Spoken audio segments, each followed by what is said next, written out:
Bench testing a 1961, 62, 63 Cadillac headlight switch, non-fog light option, serial number Mulholland Master 12, offered by TT Parts Rebuilding.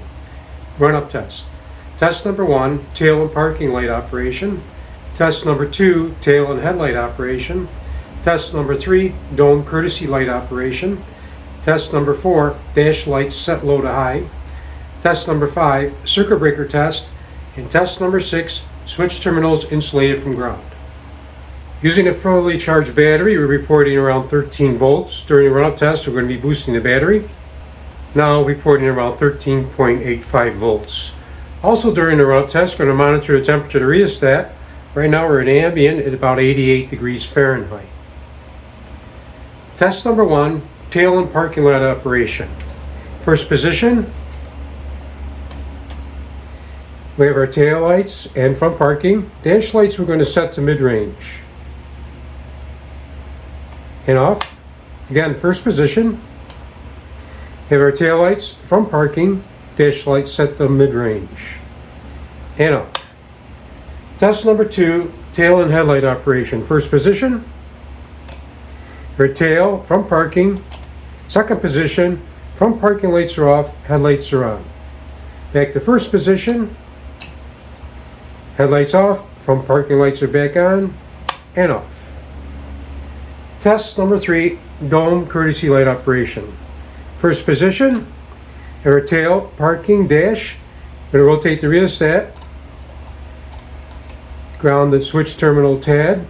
Receive an indication of the dome light. And off. Second position, rotate the rheostat. You can turn on the dome courtesy lights. Back to first position and off. You see the features also available by grounding the tab of the switch.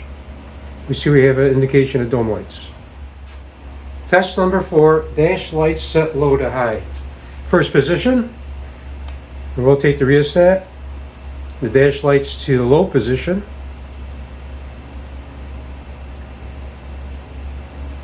Medium range. Bright.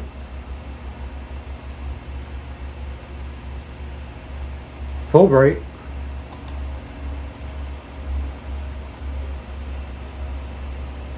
See a little increase of temperature here of the rheostat. We're at 98.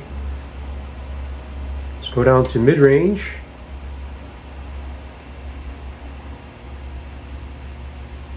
To low. And off. Second position. Low. On the dash lights. Mid-range. Bright. And full bright. Back to first position. And off.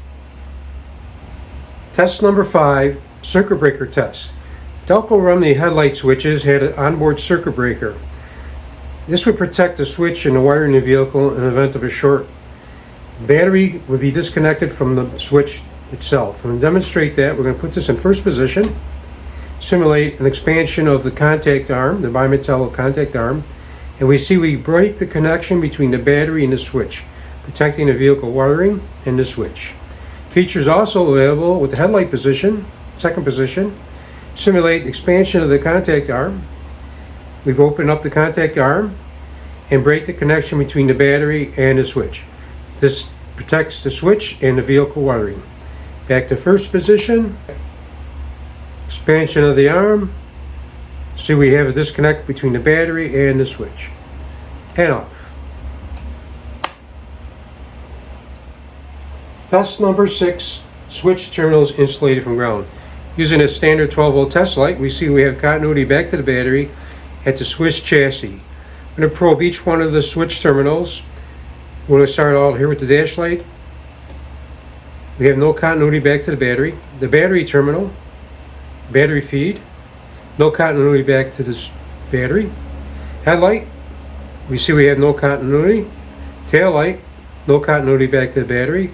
Parking light, no continuity back to the battery. So our dome light ground tab, no continuity back to the battery. The only continuity we have back to the battery is at the switch chassis. This demonstrates that the switch terminals are insulated from ground.